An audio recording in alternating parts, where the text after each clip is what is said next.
In this video, I'm covering Quest for Camelot and how Kayley fits into the bigger theme of being impaired.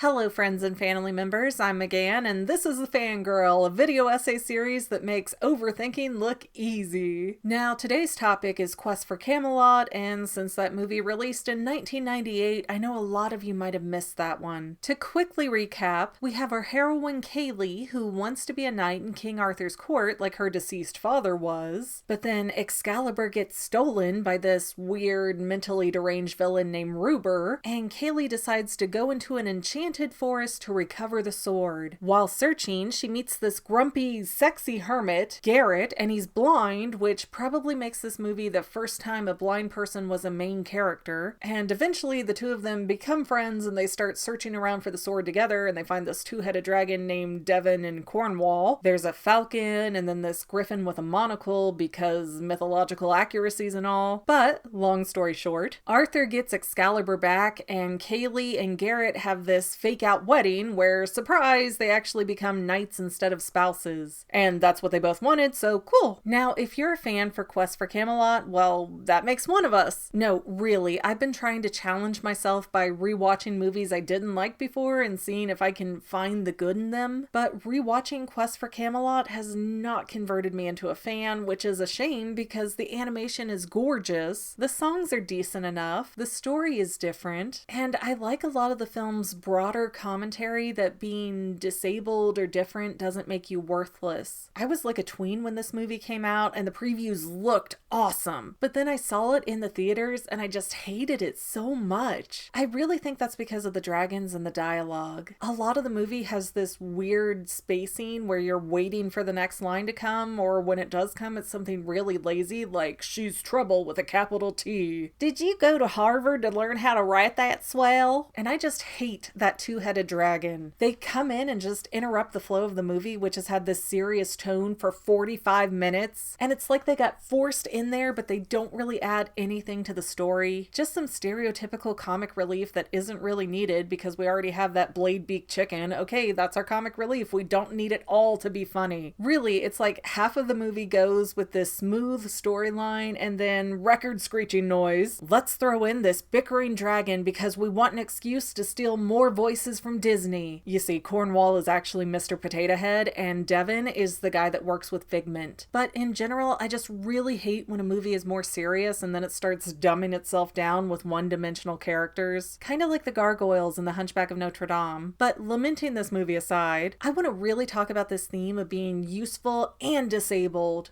The two aren't mutually exclusive after all! Out of our main characters, Kayley, Garrett, Devon, and Cornwall, we have Garrett, who went blind when he was about 12, and he was still dreaming about becoming a knight one day, but then he kind of gave up on that and moved into the swampy part of the enchanted forest. He never really explains why he chose to be a hermit, but it's kind of implied that it was due to unkind comments from people who didn't like his blindness. 'Cause you can help that. It had to be pretty bad though, because even after Garrett falls for Kayley, he withdraws from the party and refuses to go with them all the way to Camelot, saying that once he was there, Kayley would only see him through their eyes. So let this be a lesson that whenever you're saying something, you never know who's gonna take that to heart. Watch your mouth. Then we have the Siamese twin dragons, Devon and Cornwall, which I'm just gonna say this here because I'm gonna forget. Devon is the one with the long neck. Their asymmetricalness bothers me on a core level, and the 500-year-old pair reveal that they can't breathe fire or fly like all the other dragons can. Why, you may ask? Well, because according to them, their parents were cousins. So, ew.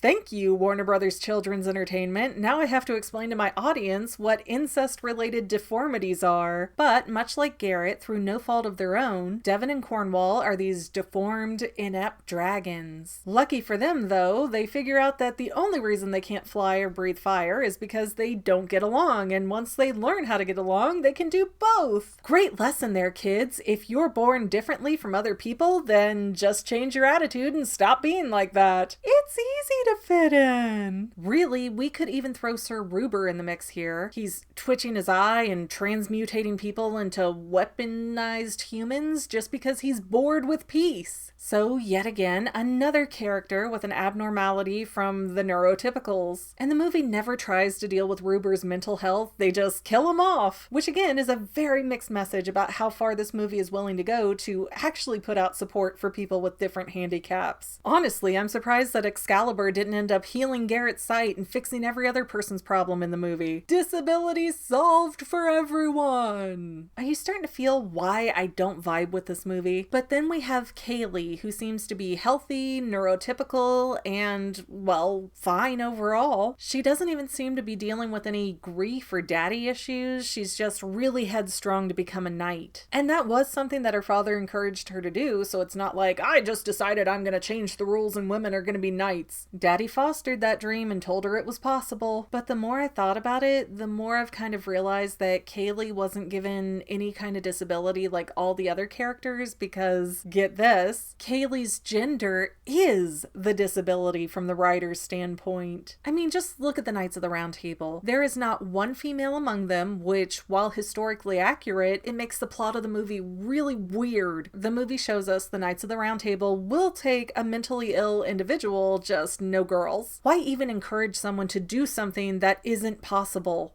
But whatever, she's a girl and she's gonna make changes even though it's not appropriate for that time period, and it's gonna happen, ha ha ha ha. Fine movie, I'll go with it. But after her father dies and the movie is showing Kayley and her mother Juliana running their estate, it takes like 10 seconds for them to be overrun by a big, strong man. I realize this movie doesn't directly state that women are inferior, and even the overarching plot would make it seem like they would never imply such a thing. It is there. Read between the lines, it's not hard. Kayley was basically Princess Merida 14 years before Brave came out. The women can't defend themselves, they can't keep their household in order, and so this big, strong villain guy is able to come in and take everything over because there's no man to keep them safe. Kayley's mom is even making her a wedding dress even though there are no male suitors anywhere in sight. And even though her father encouraged her, Kayley's dreams to go off and be a knight are really discouraged by her mother. Juliana treats her daughter's wish like it's some fantasy of a little girl. And even when Kayley tries to go off and be the hero and get the sword and save the day, she can't do it without the help of 3 male figures. Now, don't get me twisted. I'm not saying that a girl can never need help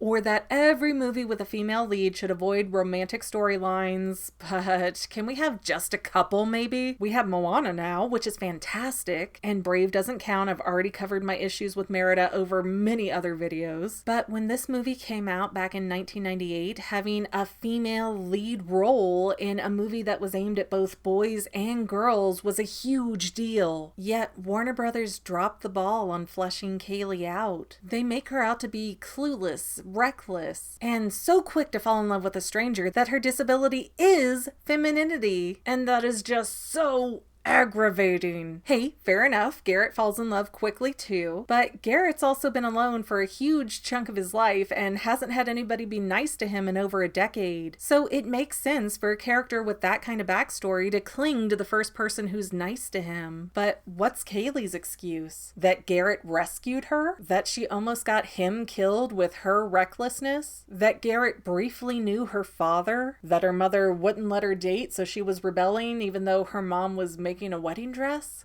What was the appeal of Garrett on her end? And yeah, it's great that Kayley sees Garrett as a person and not a blind person, but there's no reason they couldn't develop that whole relationship into something that made more sense. If we compare Mulan to Quest for Camelot, because they both came out in 1998, Mulan doesn't want Shang. She doesn't wait for Shang, and she doesn't pledge some undying loyalty to him. Mulan does her job as a soldier, and then that creeper general kind of follows her home. I mean, if not for that last scene where Shang shows up at her house uninvited, Mulan would have been the perfect girl power movie. But if Kayley and Garrett were so hot and heavy, why does the movie avoid marrying them? Again, I prefer they not get married, and I thought the Just Knighted was a cute little touch, but this is just another example of how the script had a story to tell, but the writers didn't know how to tell it through the characters. And that's why I throw my hands up and just get so mad at this movie. It had all the right pieces put together in the wrong ways, and it just...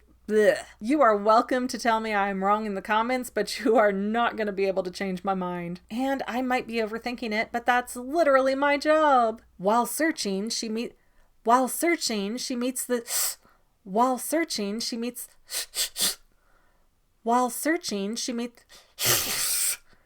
I want to really talk about this theme of being...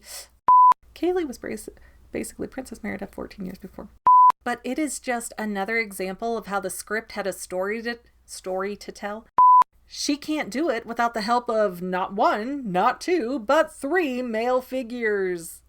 And so quick to fall in love with a stranger that her disability is femininity. And so quick to fall in love with a stranger that her disability is femininity. And so quick to fall in love with a stranger that her disability is femininity.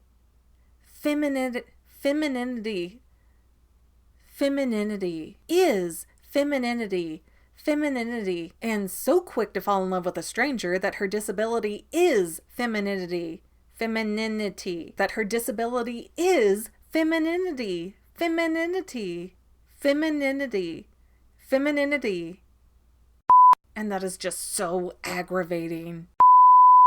Well, family members, we're almost done, but I want to invite you to hang out with me in some other places. I'm on Twitter and Instagram as my own personal self, and I have a Facebook page too, but I mostly just post photos over there. And sometimes people say, "Hey McGann, I want to mail you something. How do I do that?" Easy. Just click the About tab on my channel page, and my most current P.O. Box info will be right there. I also run another channel, The Family. It's really a hodgepodge channel where we might post anything. Oh yeah, and I also sell shirts and stickers and stuff with the Family and the Fangirl logos. If that is your cup of tea, I have a link in every description of every video. Finally, if you want to help out the Fangirl channel and make sure I'm putting out video essays for years to come, the best way you can help is by subscribing and watching more of my videos, whether they're new, old, whatever. Maybe even share 1 or 2 on social media, help spread the word. People who watch to the end of videos like you helps to tell the site, hey, this is a good video, we should recommend it to other people. So if you made it this far, leave me a comment of something like, hey, I made it to the end. Love ya.